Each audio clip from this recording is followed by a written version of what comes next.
abordons maintenant les deux derniers paragraphes du chapitre 13 de l'Épître aux Romains.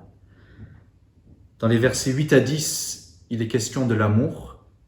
Donc, dans le verset 7, nous avons cette exhortation à rendre l'honneur à qui est dû l'honneur et la crainte à qui est due la crainte, et dans le contexte de nos relations avec les autorités. Et puis, maintenant, à partir du verset 8, l'apôtre élargit sa pensée et ne se limite plus aux autorités, mais sa pensée s'étend vers tous les hommes. Et il nous est dit que nous avons une dette envers tous les hommes. Et cette dette, ce n'est pas la dette de la crainte ou de l'honneur, mais la dette de l'amour. Nous sommes appelés à aimer tous les hommes. C'est ce que nous devons à tous les hommes. C'est notre dette envers tous les hommes. Lisons ces versets 8 à 10. Ne devez rien à personne, sinon de vous aimer les uns les autres. Car celui qui aime les autres a accompli la loi. Car ce qui est dit, tu ne commettras point adultère, tu ne tueras point, tu ne déroberas point, tu ne convoiteras point. Et tout autre commandement qu'il puisse y avoir est résumé dans cette parole-ci, tu aimeras ton prochain comme toi-même.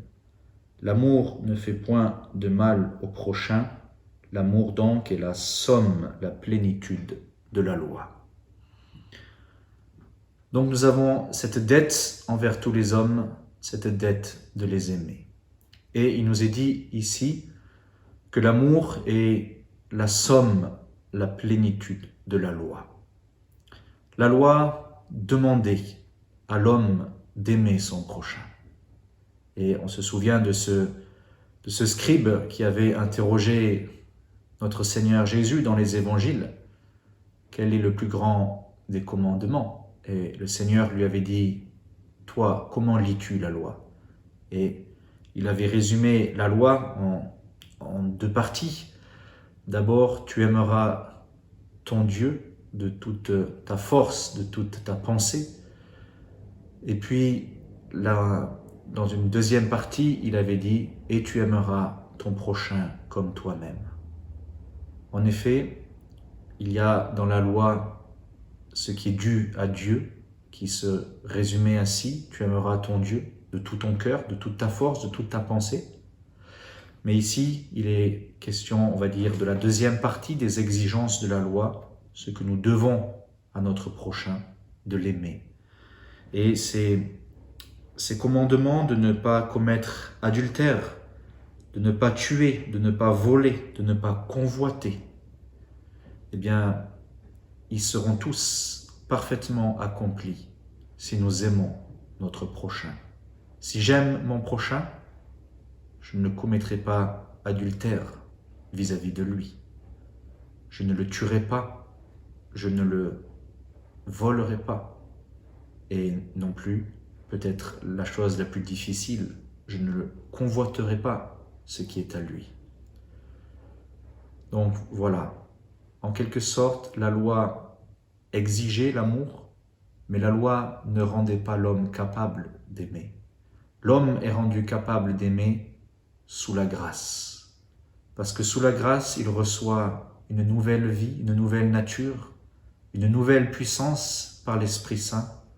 Et il a aussi un nouvel objet pour son cœur, Jésus-Christ.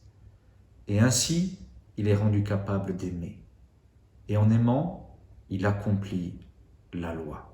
Ce qui était impossible du temps de la loi, c'est-à-dire de l'accomplir, de satisfaire ses exigences.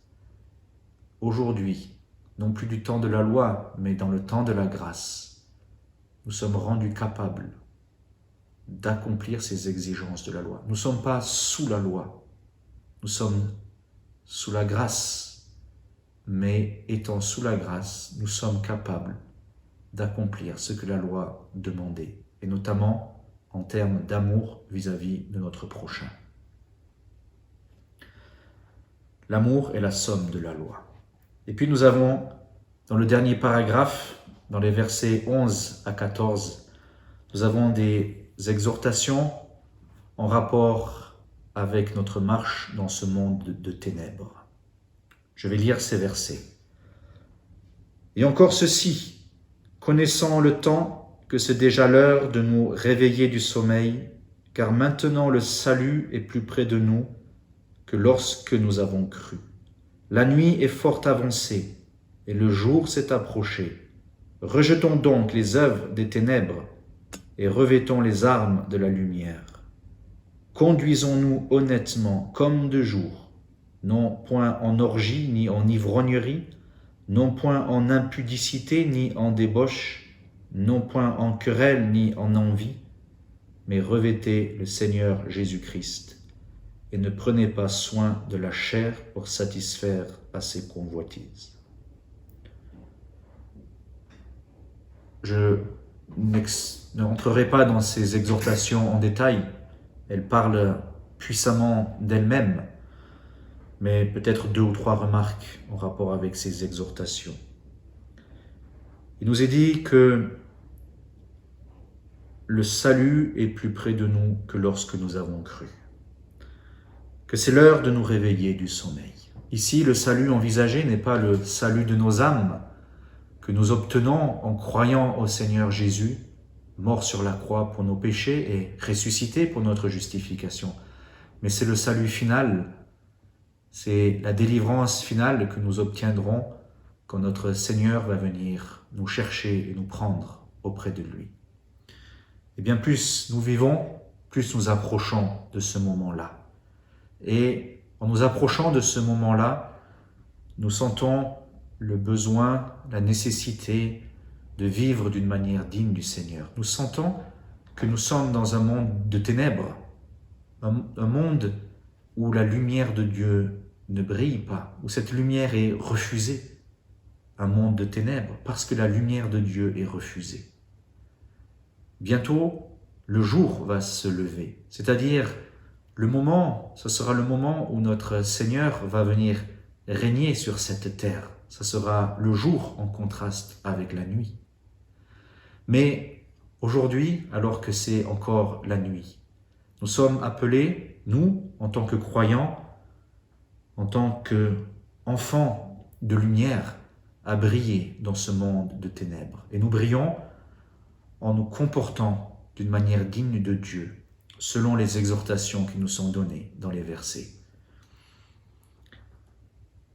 Le monde s'étourdit dans les ivrogneries, dans les orgies, dans les impudicités, dans la débauche, et aussi dans les querelles et dans les envies.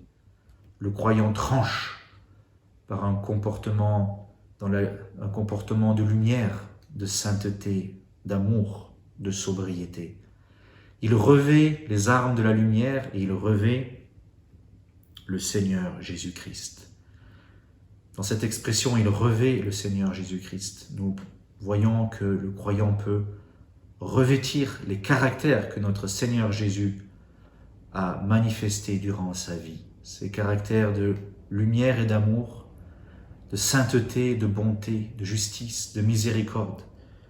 Eh bien, nous sommes appelés à les revêtir et à les manifester nous aussi, et à ne pas perdre notre temps à nous occuper des choses qui répondent à nos convoitises charnelles.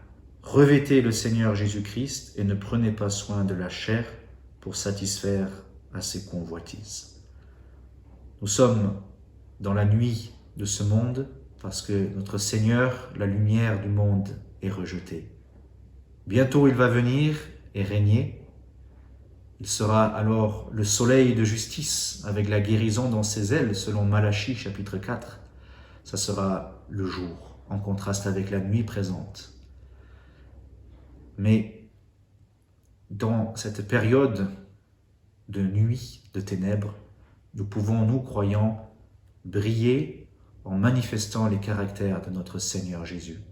Et c'est ce à quoi nous sommes appelés ici, et à ne pas prendre plaisir et nous attarder dans les choses qui ne feraient que entretenir notre chair, c'est-à-dire notre nature mauvaise, pécheresse que nous avons encore.